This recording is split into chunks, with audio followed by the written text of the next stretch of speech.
The Washington Post has announced they are laying off 1/3 of their workforce. Hundreds and hundreds of people over at WaPo are being laid off. But who's being fired? Who's being terminated? And is this AI related? That's what I want to know about. That's what you want to know about it. And hold that thought. We'll get to it in just a moment. Because the reality is that the way that we consume news has completely changed. But, and again, you don't need to take my word for it. Listen to what the WaPo executive editor, Matt Murray, has to say. He says, quote, "We've operated with a structure that's too rooted in the days when we were a quasi-monopoly local newspaper. We need a new way forward and a sounder foundation." And I think that's spot on. The world has changed, guys. It's kind of like these people that still watch cable news or cable television when everything is on YouTube, it's on Netflix. Heck, if you try to watch an NFL game, it's like you look at the schedule, there's NFL games on, well, I gotta be on Amazon, and then there's ESPN Plus, but then sometimes it's on Hulu. It's like everything is changed in the way that we consume media as a whole. In this case with WaPo, we're looking at news. And what Matt Murray says is that he calls this a, quote, strategic reset. And he says they need to compete in an era of artificial intelligence, keyword artificial intelligence. He even said changes are needed due to, quote, difficult and even disappointing realities. And this has been something that I've just preached over and over and over, guys, because I know a lot of men like you and me are maybe not super thrilled with artificial intelligence and AI. Maybe we're a little bit concerned about our kids growing up in a world where they don't actually need to remember anything. They just need to ask ChatGPT as their overlord. Maybe we don't like the idea that robots and automation are being introduced into our workplace. Maybe we don't like that when we call Verizon after hours, no shade of Verizon, but whoever, some big company after hours, you get a robot. Maybe you don't like that. But it doesn't matter what we like. To quote his point, it's difficult and even disappointing realities. This is a reality. This is the world that we're going to be in. We need to learn how to adjust. There's too much momentum in this technology, and quite frankly, there's too much money at stake. Again, we've covered this. If you've been following the channel, you understand this concept. These companies are spending tens of billions of dollars on AI and automation. It's going to happen. It's up to us as leaders in our families, in our communities, in our churches, to adapt. So anyway, I just wanted to say that within context to what executive editor Matt Murray had to say. But here's the deal, guys. This whole layoff, this laying off 1/3 of their staff, this should not be a surprise because last year, Washington Post laid off 4% of its workforce. So this has kind of been a trend over the coming years, and we'll talk about that in a moment, because I do want to share a quote that came from the Washington Post Guild. They shared a post on X just yesterday. I want to read this because I think this is really fascinating. It's a fascinating look into the way that this workforce is thinking, and maybe your workforce is thinking too. So this is what they say, quote, "In just the last 3 years, the Post's workforce has shrunk by roughly 400 people. Continuing to eliminate workers only stands to weaken the newspaper, drive away readers, and undercut the Post's mission to hold power to account without fear or favor and provide critical information for communities across the region, country, and world." By the way, I love that mission. I think that's an awesome mission because you and I both know that if a corporation or a politician or a party gets too much power, the results are devastating. That's one of the reasons why I think the United States is great, because we have checks and balances and hopefully we can maintain them. Having three main branches of government, executive, legislative, judicial, is important. It's very important. It's important. Some people might say, oh, I hate Democrats or I hate Republicans. They are both important because they hold each other in check. You need multiple parties, and certainly having the fifth estate, the news and the media and the journalists there to keep politicians and corporations under control and to hold them into account is absolutely vital, very important. So let me make that clear. But let me continue on with their statement here. They said, again, quote, "The Post Guild vehemently opposes any staff reductions. Now is the time to stand in solidarity with our laid off colleagues and with those who remain, who will now be asked to do more with less. And it kind of goes on there. And then here's the end quote, which I think is big. It says, if Jeff Bezos is no longer willing to invest in the mission that has defined this paper for generations and serve the millions who depend on Post journalism, then the Post deserves a steward that will. So basically they're saying, hey, this is our mission, to hold power to account, to be, let me repeat this again, because I think this is really good. Post mission, to hold power to account without fear or favor, and provide critical information for communities across the region, country, and the world. And again, that mission is really important, but quite frankly, I think there's a problem that they maybe either don't see or choose not to see. And by the way, I'm gonna give you my opinion here. You may disagree, put in the comments below. I'm always willing to learn. This is why we're here. But I think that there's a problem. I don't think that personally the Washington Post is living up to this mission, specifically with this word, without fear or favor, because quite frankly, a lot of these journalistic outlets have become just too one-sided, guys. Like, check this out. I go to opensecrets.com and I show that WaPo donations in 2024 were 99.98% to Democrats.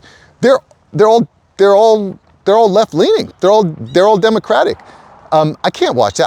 I can't listen to that. I can't listen to MSN. I can't even watch Fox News, because if it gets too far in one direction, if you're not willing to criticize your side at times, then you're showing, quote, favor.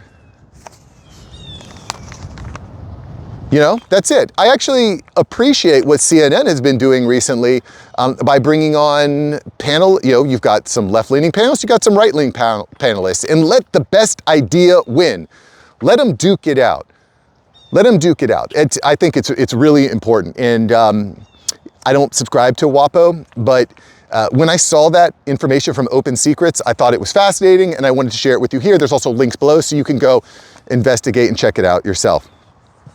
Because at the end of the day, guys, in my mind, both Democrats, both Republicans can and are corrupt. So when I see, or can be corrupt, not all corrupt, but they certainly can be. No political party has a monopoly on corruption. But anyway, I don't want to make this all political. I just want to point out that point. And what I think is, I just want to highlight here as well, the importance of having trusted, respected, reputable news sources, because there's this idea that, well, we aren't going to need news sources anymore because everything is AI generated. But the reality is that AI gets a lot of stuff wrong. And I use a lot of AI when I'm researching and preparing these videos, but I still have subscriptions. Reuters is one that I lean on a lot, because I want to have a trusted place that I can get news, that has citations, that have references, so I can read. I want to have, I don't always get it right, and if I don't, I'll put it in the citations below because I respect you. But the reality is, if I see someone is hyper partisan on a topic, then I just don't know that I can trust it as much.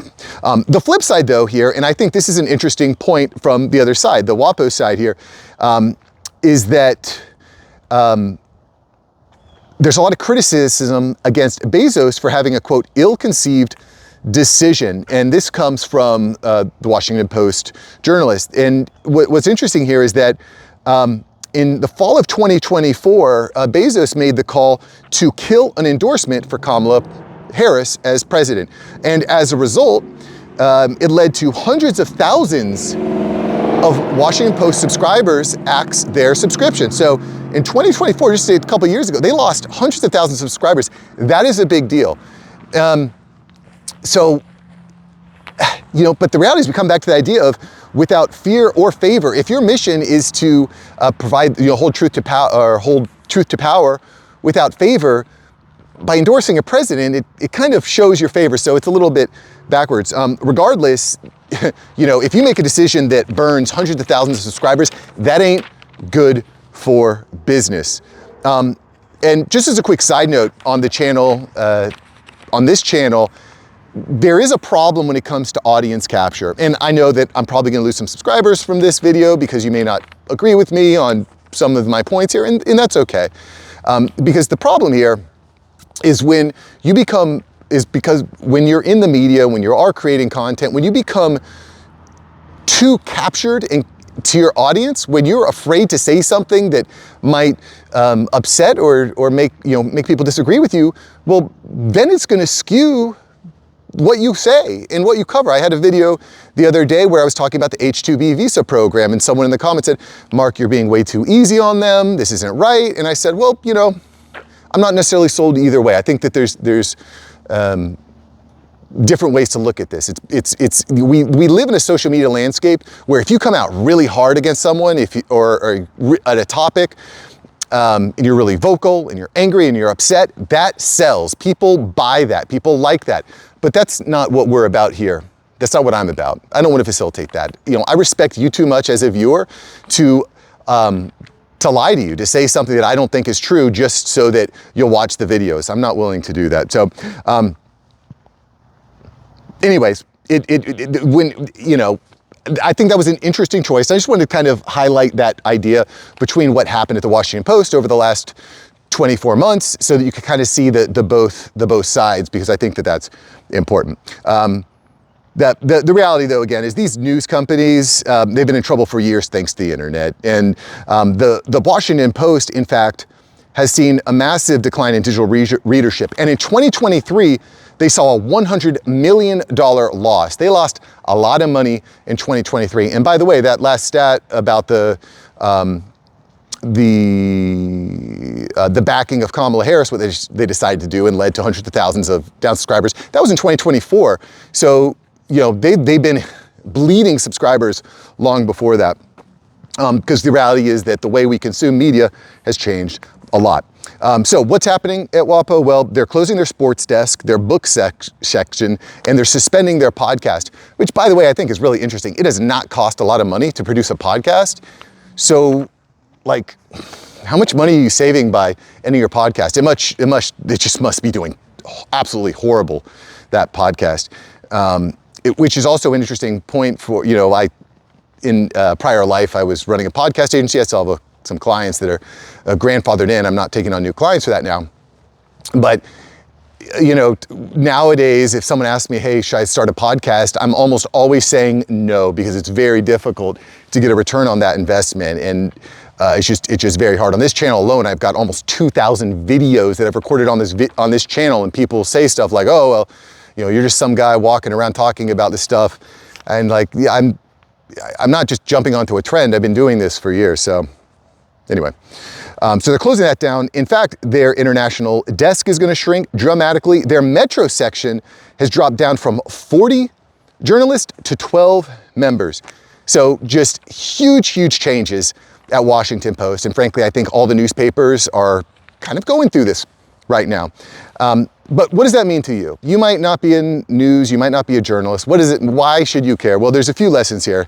The first of which is that every industry is changing.